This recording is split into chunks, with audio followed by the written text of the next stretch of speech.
The Evolution of Slavery and Labor in Colonial Georgia, From Utopian Ideals to Plantation Reality. Introduction. The story of colonial Georgia is a tale of grand social experiments, ideological battles, and the relentless force of economic reality. Founded in 1732 as the last of the original 13 British colonies, Georgia was envisioned as a beacon of reform, a place where England's worthy poor could start anew, where small farmers would thrive, and where the blight of slavery would be banished. Yet, within 2 decades, these ideals would be swept aside by the powerful currents of economic necessity and settler pressure, transforming Georgia into a plantation colony deeply reliant on enslaved labor. This blog post traces the evolution of slavery and labor in colonial Georgia from its initial ban and ideological roots through the mounting economic pressures and settler campaigns for enslaved labor to the lifting of the ban and Georgia's rapid transformation into a slave society. The founding of Georgia, utopian ideals, and the ban on slavery. The vision of the trustees. Georgia's founding was unlike that of any other southern colony. Led by James Oglethorpe and a group of trustees in England, the colony was conceived as a social experiment, a place where the poor and indebted could find redemption through honest labor, and where the social ills of England's class system and the southern plantation aristocracy would be avoided. The trustees' vision was shaped by several key principles: humanitarian and social reform. The colony would offer a fresh start for England's poor, especially debtors, providing them with land and the opportunity for self-sufficiency. Small farming and social equality. Large land holdings were banned, and land was distributed in small plots to prevent the rise of a landed elite and to encourage a society of independent farmers. Religious freedom. With the exception of Catholics, religious freedom was granted, attracting a diverse array of settlers, including Jews and Protestants from across Europe. The ideological roots of the slavery ban. Perhaps the most radical aspect of Georgia's founding was its explicit ban on slavery. At a time when the economies of neighboring colonies like South Carolina and Virginia were booming on the backs of enslaved Africans, Georgia's trustees took a stand that was both ideological and practical. 1. Moral and religious arguments. James Oglethorpe, the colony's leading founder, was a vocal opponent of slavery. He believed that slavery was against the gospel as well as the fundamental law of England, and that it would bring misery not only to Africans, but also to the moral fabric of the colony. The trustees saw slavery as incompatible with their vision of a virtuous, industrious society of small farmers. 2. Humanitarian and social concerns. The trustees feared that slavery would lead to the concentration of land and wealth in the hands of a few, undermining the egalitarian society they hoped to build. They also worried about the potential for slave revolts and the security risks posed by a large enslaved population, especially given Georgia's role as a buffer against Spanish Florida. 3. Enlightenment ideals. The ban on slavery was also rooted in Enlightenment thinking, which emphasized reason, equality, and the potential for social improvement. The trustees believed that free labor would encourage industriousness and self-sufficiency, and that a society without slavery would be more just and stable. The early years, labor and economic challenges. Despite these lofty ideals, the reality on the ground in Georgia was far more complicated. The colony's ban on slavery, combined with restrictions on land ownership and the limited availability of indentured servants, created significant labor shortages. Settlers struggled to clear land, plant crops, and build the infrastructure needed for the colony's survival. 2.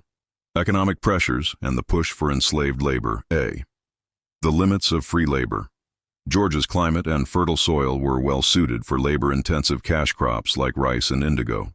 However, without access to enslaved labor, settlers found it nearly impossible to compete with the large plantations of South Carolina, where enslaved Africans provided the backbone of the economy. 1. Labor shortages. The trustees' ban on slavery meant that all agricultural work had to be done by free settlers or indentured servants. Many of the original settlers were poor, unaccustomed to the harsh realities of frontier farming, and unable to provide the labor needed for large-scale agriculture.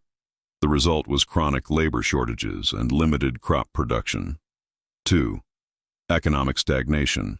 As a result, Georgia's economy lagged far behind its neighbors. While South Carolina's rice and indigo plantations generated immense wealth, Georgia's small farms struggled to survive. The inability to exploit the most profitable crops led to widespread dissatisfaction among settlers, many of whom had migrated from other colonies and were accustomed to the economic advantages of slave labor. B. Settler grievances and petitions. The economic frustrations of Georgia's settlers soon boiled over into organized campaigns for change. Throughout the 1740s, settlers in Savannah and other lowland areas began to petition the trustees for the introduction of slavery. 1. Pro-slavery petitions. Settlers argued that without access to enslaved labor, they could not achieve economic success or even sustain their farms. They pointed to the prosperity of South Carolina and threatened to abandon Georgia for colonies where slavery was permitted. These petitions often included economic data and comparisons to neighboring colonies, making a compelling case for the repeal of the ban. 2. The Darien Petition, a dissenting voice. Not all settlers supported the introduction of slavery.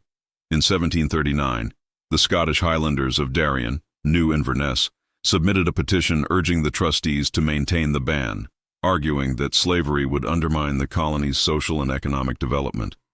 However, their voices were soon drowned out by the majority of settlers who saw slavery as essential to Georgia's survival. C.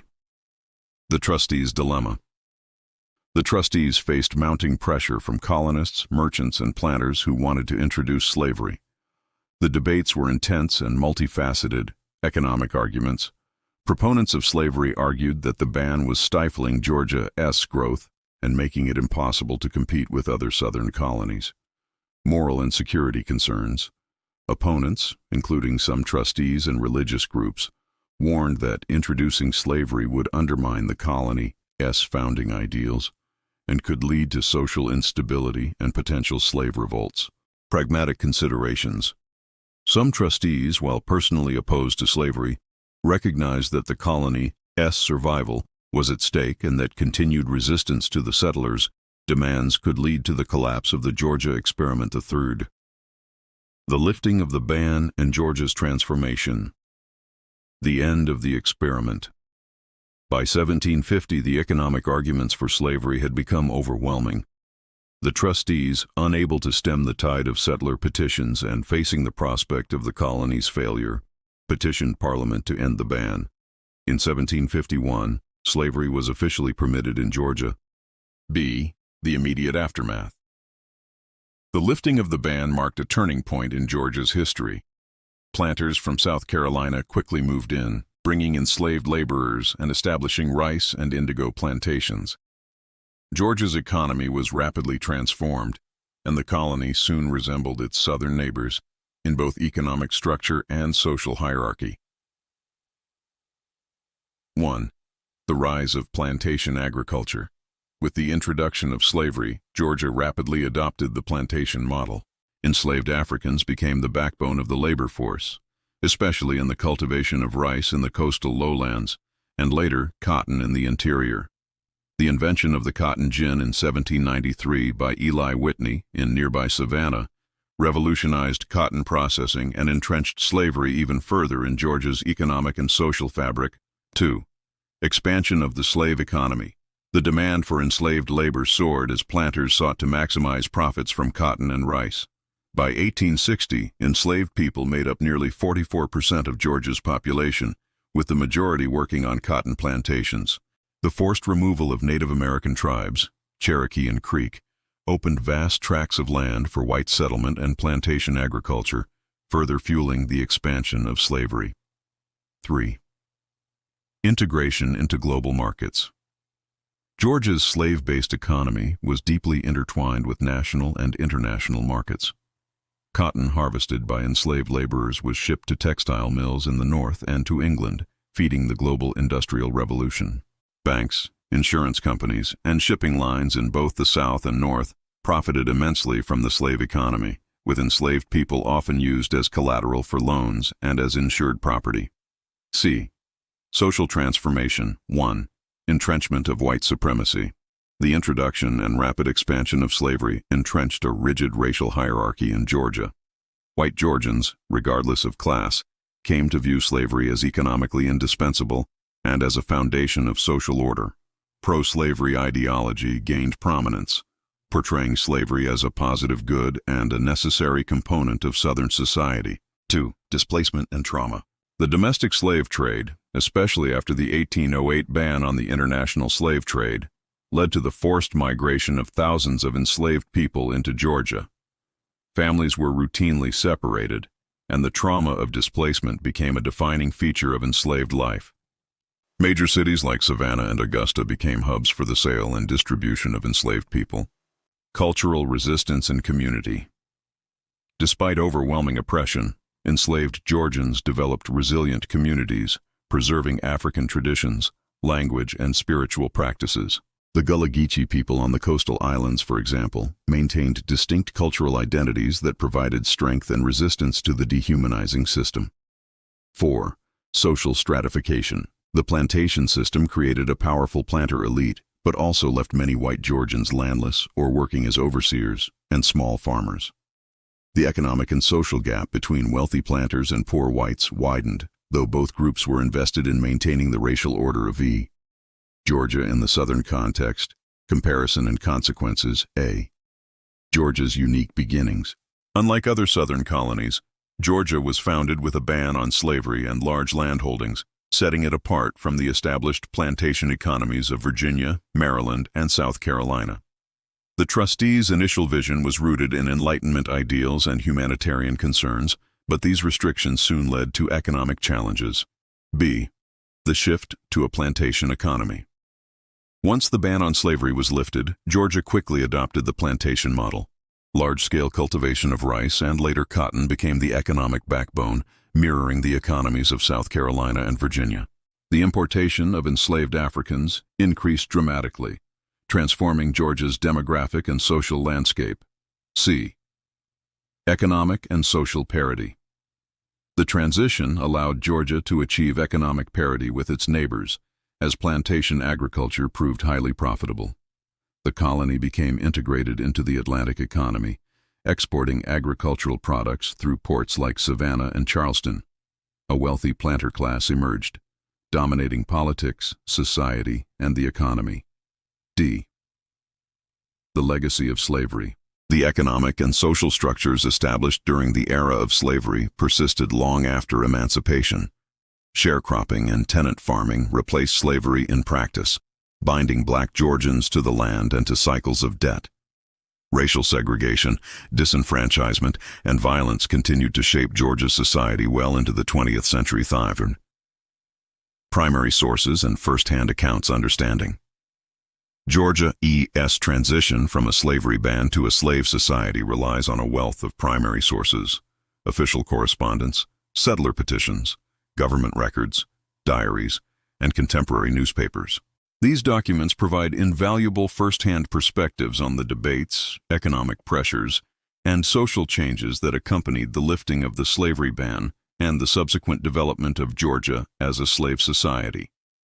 Trustees' correspondence and minutes, letters and official records from the trustees, including James Oglethorpe, discussing the rationale for the slavery ban and the debates leading up to its repeal.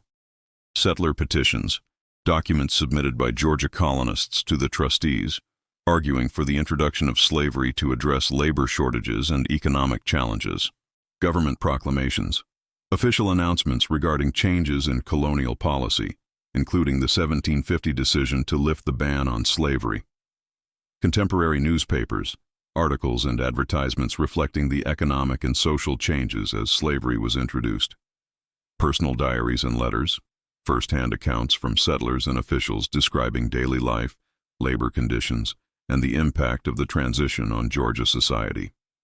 Many of these sources are now digitized and available online through university libraries, the Library of Congress, and state archives, offering researchers and students direct insight into this pivotal period in Georgia's history. Conclusion: The enduring legacy of Georgia's labor evolution. The evolution of slavery and labor in colonial Georgia is a story of ideals tested by reality. The trustees' vision of a free, egalitarian society was ultimately undone by the economic imperatives of the colonial South. The ban on slavery, rooted in humanitarian and Enlightenment ideals, could not withstand the pressures of labor shortages, economic stagnation, and settler demands for prosperity. The lifting of the ban in 1750 marked Georgia's transformation into a plantation colony, aligning it with its southern neighbors and entrenching a system of racial hierarchy and exploitation that would shape the state for generations. The wealth and power of Georgia's planter elite were built on the backs of enslaved Africans, whose resilience and resistance laid the groundwork for future struggles for freedom and justice. Today, the legacy of this transformation is still felt in Georgia's social, economic, and political landscape. The story of colonial Georgia serves as a powerful reminder of the complex interplay between ideology, economics, and human agency in shaping the course of history and of the enduring consequences of choices made in the pursuit of prosperity.